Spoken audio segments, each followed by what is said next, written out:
Good afternoon, everybody. Or I think it's good afternoon. Oh, no, it's still good morning. Sorry. Did our PIO give you our contact information name so far? Did she introduce everybody? I haven't introduced everybody. This is Assistant Chief Keith Johnson. This is Assistant Chief James Williams. I'm Chair Phyllis Randall. And then we have Chief of the Sterling Volunteer Fire Department, Vicki Buchanan. And just a clarification of my title, it's System Chief, it's Fire Chief, but System Chief means in charge of the entire combined fire and rescue system for Loudoun County, which includes the volunteers. Chief Buchanan, the Assistant Chief of the Sterling Volunteer Fire Company, obviously Chair Randall, Chair of the Board of Supervisors, and many of you met Assistant Chief Williams, who was here last night, Assistant Chief of Operations for Fire and Rescue. So I'll read a couple of points here, updates from what we've learned since last night, and then we'll be available to answer some questions for you at this point.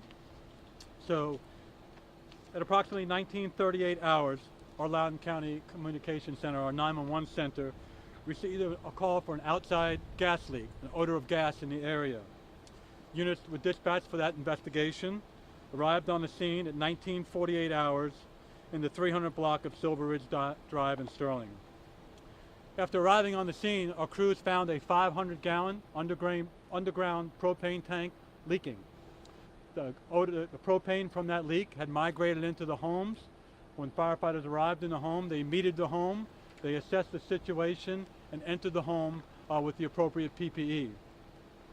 At that point, at 20:25 hours, units on the scene reported a catastrophic explosion that caused multiple maydays of our firefighters down inside the structure and injured firefighters outside the structure.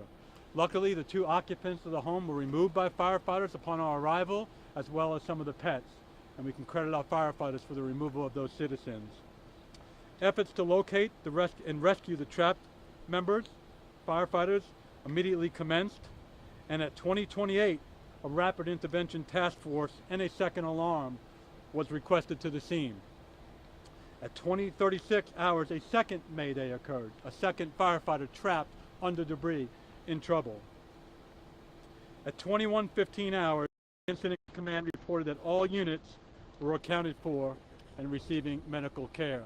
That was somewhat chaotic as we tried to figure out how many firefighters were trapped under debris and what you see at the scene. It is a heavy heart that we announced that one firefighter from the Sterling Volunteer Fire Company was determined to be deceased on the scene. There was a total of 10 firefighters transported to local hospitals, to include the Washington Burn Center in Washington, D.C. There are 2 career firefighters and 7 Sterling Volunteer Fire Company personnel injured, and again, the 1 deceased, and 1 firefighter from Fairfax County received injuries and was transported. Next of kin notifications have been commenced and completed. We have been in contact with the family of the deceased firefighter and offering our full assistance to that family, as well as the county's assistance at this point. There were 2 occupants of the house, as I mentioned, and both of them were able to escape with minor injuries and have been released. Staff personnel have been assigned from Fire and Rescue to the hospitals to assist all those that remain in the hospital, and we're assisting the Fire Marshal's Office. The Loudoun County Fire Marshal's Office remains on the scene, and they'll be there for an extended period of time doing an origin and cause investigation to determine the cause of this fire. At this time, I do not have any complete cause of the fire. We can assume it was propane related, but no complete cause has been initiated. We will provide additional updates as they become available. As far as the deceased name is Trevor Brown of the Sterling Volunteer Fire Company. He's 45 years old, survived by a wife and 3 children. The family asks that you please respect their privacy in this time of difficult times. Last night, Firefighter Brown was transported to the medical examiner with full honors, with full escort, and that's where he'll be until an autopsy is completed and then ultimately a cause of death is determined at some point later on. Our fire and rescue staff will continue to work on 4 pillars throughout the coming days and weeks. First and foremost is to take care of our family, our fire department family. Our system members' welfare is our highest priority. Those that are in the hospital and those that have also received trauma on the scene of this emergency. We have an extensive behavioral health and peer support team in progress at this point, and we offer our full peer support to our members. As mentioned, we are completing the origin and cause investigation, which will take several days by our fire marshal staff. We also have a significant incident investigation team formed, which will look at all aspects of this incident, what we did right, what we could have done better, and that will be joined by members of outside Loudoun County Fire and Rescue to get an objective look at our investigation. And finally, we have a funeral to plan, and that work is already ongoing now to work with the family to honor their wishes so we can honor the loved one of firefighter Trevor Brown, and that is also ongoing. We are meeting with the family today. As of this time, besides Trevor Brown, who is deceased, 4 members of our system remain in the hospital in varying levels of injury. We expect them all to survive and receiving care at least 3 of the hospitals in our area, to include Washington MedStar Hospital, Burn Center in DC. At this time, I and my staff and folks with me are available for questions. If I can imagine what is going through your mind, I can see, Phyllis, you are fighting back tears. Huge loss for the community. Can you talk to me about standing there and delivering this news? What's going through your mind? It is, as fire chief, it's the worst thing we could possibly do, right? It's a thing we trained for not to do. In a sense, we lost a family member. We lost one of our own. It's a system. Doesn't matter if it's career or volunteer. We lost a family member. And quite frankly, it's like losing one of our own. In another sense, it's proud that, quite frankly, we're probably lucky we only have one fatality. 14 people injured. Our folks were in that house when it exploded. And that's a miracle. I just spoke with the homeowner with a minor injury, and we saved her. So our folks did their job. They showed up, and they did what they had to do. We prepare for this. We have a full plan for dealing with line of duty deaths. We hope we never have to use it, but we're using it today. Hey Chief, what do you want people to know who may have the same sort of gas system as this house, who may be smelling the things that some of the neighbors told us they were smelling throughout the afternoon and evening before a 911 call was actually placed, so that way something like this doesn't repeat itself? First and foremost, if they smell any type of gas, whether it's natural gas or propane, to call 911. That is, the occupant did the right thing. She called 911. She's alive today because she did. So this was a propane tank isolated to this home, so we have no expectation that this is a widespread problem or incident. It is isolated to this particular home. Part of our investigation will find out why this gas seeped out of the tank and why it went into the home and why, quite frankly, it exploded the home. So that's part of the investigation that's ongoing. And just to follow up, if I may, can you just go through that timeline one more time? Firefighters get there. How long after the firefighters are on the scene does the house explode? So our units arrived on the scene with a propane tank. I'm just looking at my notes here. We arrived at 1948 hours.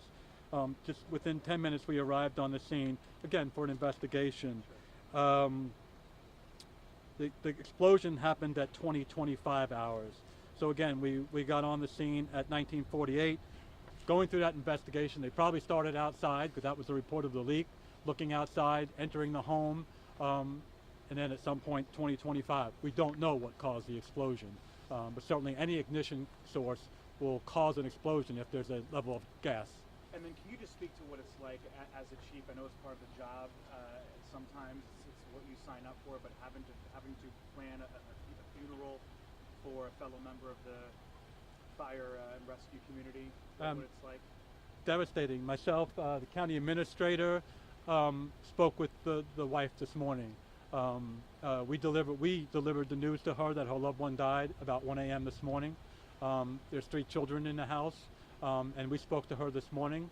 Very strong woman, I will say, and we offered our full support. We will not leave her side until she asked us to leave her side. We have family liaisons that will be assigned to the family. So that's our focus now, is her, the wife and family, but our whole entire family. We have over 2,000 career and volunteer members of our system, and we have to support every one of them right now. So. You all didn't know Trevor Brown, just his character, what he was He was a member for 6 years. I'll offer Chief Buchanan. Again, we're such a large system. I personally did not know Trevor Brown. About 6 years in our system, I know he did leave, move away for a little while, but he's back volunteering in the Sterling Volunteer Fire Company. Yeah, Anything to add? as soon as he moved back into the area, he came back and rejoined. No, as soon as he got back in the area, he came back and rejoined the fire department. You know, he had to leave because of a job, and then came back to this area. But he's been a very dedicated member, and riding up there for, like I said, over 6 years now. You know, I think most of us, I started, I know Chief Williams, most of us started as volunteers in our careers. I'm a 4th generation volunteer. It makes no difference whether you do this for pay or whether you do this for volunteers. The hazards are the same to all of us. Sir, if there is no knew about the leaking tank on their way and you're talking about it on the radio, why were there firefighters in the basement of the house with 500 gallons of propane leaking underneath? Yeah, and that, just to be clear, that propane tank is off to the side of the house. It's not in the basement with that tank. One, we have to check for occupants. We make sure that everybody's out of the house. And then we have to control the leak. That's our job, to try and control the leaking propane, right? If we have 500 gallons, we don't wait till all 500 gallons is leaked out of the tank. We have to try and control that. We did request a hazardous materials response, and our hazardous response team deals with these type of leaks all the time, and that's their job.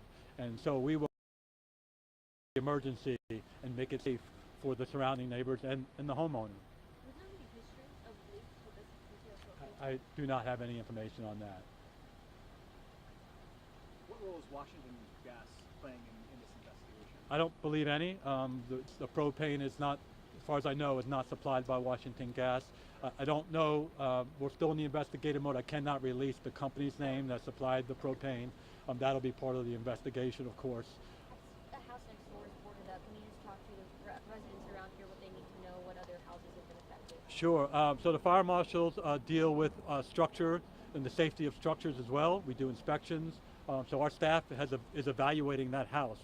There is significant damage to that house, and if it's deemed uninhabitable, they will post that structure and not allow people inside of it until a contractor can come out and either repair or do whatever they need to do. Is that the only one, or is it others? There are damage to other homes, but that one to the right, as you see the scene, is very significant.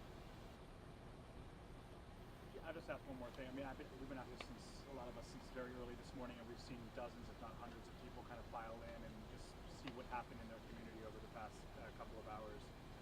If there's something that you could say to them as, when they're looking at all this damage, things to look out for, so that way, again, this doesn't repeat itself, what would you say to those folks? One, thank you for the support, and I'll get to that in a minute. But again, reiterate, if there's ever emergency, smell of gas, propane, natural gas, whatever it may be, you call 911. That's our job, to respond and take care of these emergencies. And again, I will credit our folks with saving 2 lives last night. Unfortunately, 1 firefighter lost their life. It's not what we ever look forward to, but we all go into this job and volunteer a career knowing that could happen. I will speak to the level of support. I am joined today by, obviously, our chair of the Board of Supervisors, and Supervisor Glass, Supervisor Brisman, and Sains was here last night, Supervisor Sains. Our entire Board of Supervisors, our county administrator standing off to the right here, Tim Hemstreet. We received tremendous support. I've had local politicians reach out. I have probably had some kind of text or email from every single fire chief, it seems like, in the Commonwealth of Virginia, offering their support. We are a family, we are a system, and whether it's here in Loudoun County, statewide, nationally, we come together in times of need, unfortunately, or fortunately, and it's comforting to know that we have this support. So our work is kind of done operationally, but we have lots of work to do a lot of things to take care of the family and the system members. One more question. Is it normal for a home to have that much propane? That's pretty normal to have that size tank supplying a home. Again, some homes are supplied heat by gas, natural gas, which is Washington Gas, or piping underground. Some propane, some's electric. So all of us have various levels of heating and fuel in our home. Some are fuel oil, right? We don't see as much fuel oil, but there's many different ways to heat your home, and propane is one of them. Chief, you want to tell them not to set up any funds here? Yeah, Chair Randall just reminded me, we're working with the family right now. There's a lot of benefits that come and I say benefits in the sense of assistance to the families. We're coordinating all that from the county standpoint and from a lot of entities. We're working on that, so if there's any kind of information as far as funds or anything like that, we'll work with our PIO office, Public Information Office, to get that to everybody.